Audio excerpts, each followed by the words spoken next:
जय यीशु दोस्तों आज के संडे के गॉस्पेल में हमें वो सीखने को मिलता है जिसकी वजह से कई बार कई विश्वासियों का विश्वास डगमगा जाता है। दोस्तों होता यह है कि आज के सुसमाचार में हम पढ़ते हैं कि जीसस के पास एक ऐसी स्त्री आती है जिसकी बेटी एक डीमन के द्वारा पोजेस थी, अवदूतग्रस्त थी। वो प्रभु के पास आती है, वो एक कनानी स्त्री थी। अब दोस्तों आपको ये समझना जरूरी है कि उस समय जो यहूदी लोग थे कनानियों से मेलजोल नहीं रखते थे, लेकिन स्टिल वो प्रभु के पास आती है और प्रभु से रिक्वेस्ट करती है कि वो उनकी बेटी को चंगा कर दे।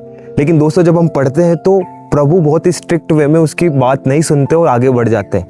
और दोस्तों होता है ऐसा कि जैसे ही प्रभु बहुत थोड़ा आगे बढ़ जाते हैं तब शिष्य प्रभु के पास आते हैं और प्रभु को बोलते हैं कि प्रभु ये स्त्री कब से हमारे पीछे रोते हुए चिल्लाते हुए आ रही है, आप उसकी बात सुनिए और उसे विदा करिए।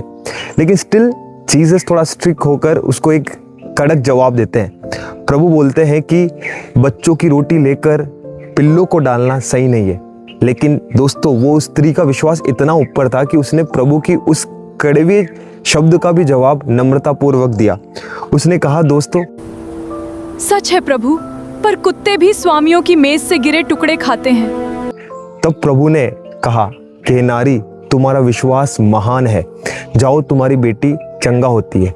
अब दोस्तों यहाँ से हमें ये सीखने को मिलता है कि कई बार स्पेशली जो लोग प्रेयर ज़्यादा करते, प्रभु से जुड़े हुए रहते हैं, हम प्रभु से बहुत कुछ मांगते हैं, लेकिन sometimes Jesus tests our faith.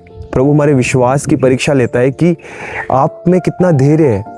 और जब प्रभु आपको कुछ चीज़ देने में देरी कर रहा है तो आप प्रभु से कब तक जुड़े हुए रहते हैं और कब तक प्रभु को पुकारते रहते हैं। सो दोस्तों प्रभु से आप अगर कुछ प्रेयर बहुत समय से कर रहे हैं तो करते रहिए, क्योंकि वो कहते हैं ना कि प्रभु के घर में देर है लेकिन अंधेर नहीं है।